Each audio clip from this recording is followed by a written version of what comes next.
আমরা নেটওয়ার্কের বাইরে। যারা টাকা পয়সা জমাচ্ছেন ব্যাংকে তাদেরকে বলি বেশি করে টাকা জমান। এটা কোনো ভিউ না, একদম ফালতু একটা ভিউ। দেখেন আশেপাশে এই যে চা বাগান, আমি যদি বলি ম্যাঘগুলো দেখাচ্ছি, ম্যাঘগুলো ঠিক কিভাবে ভেসে বেড়াচ্ছে। ভাইয়া একটু ম্যাঘগুলো দেখান উপরে। হ্যাঁ, ম্যাঘগুলো ভেসে বেড়াচ্ছে এবং চমৎকার চা বাগান। এই চা বাগানের কথাও যদি বলি, এটা একদম ফালতু একটা ভিউ। টাকা পয়সা খরচ করে এই 30 কিলোমিটার দৌড়াইতে আসছি, এটার কোনো মানে নাই। আমি কাউকে বলি না টাকা পয়সা খরচ করে 30 কিলোমিটার দৌড়াইতে।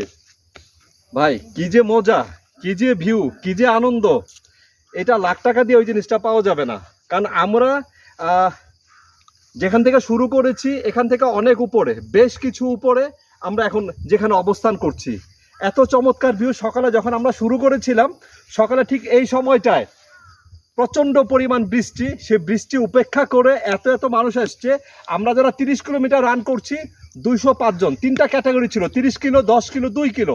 30 কিলোমিটারের জন্য 205 জন আমরা রান করলাম বা করছি, এখনো শেষ হয়নি। বাট কি পরিমাণ ফিল এটা বলে বোঝানো যাবে না। এই জন্য মানে কোনো নেটওয়ার্ক কাজ করতেছে না, এই জন্য এইভাবেই বলি আমরা নেটওয়ার্কের বাইরে। এবং সমস্ত বন্ধুদের বলি এটার যে উচ্ছ্বাস, এটার যে আনন্দ, এটার যে ভালো লাগা, এটার যে ভালোবাসা, আমার কাছে মনে হয় এই ভিউতে 30 কিলোমিটার না 50 কিলোমিটার দৌড়াইলেও আমার কাছে মনে হয় না আমি টায়ার্ড হব, আমি ক্লান্ত হব। সিলেটের দলদলি চা বাগান থেকে সিরাজুল অপু বলছি। ধন্যবাদ সবাইকে।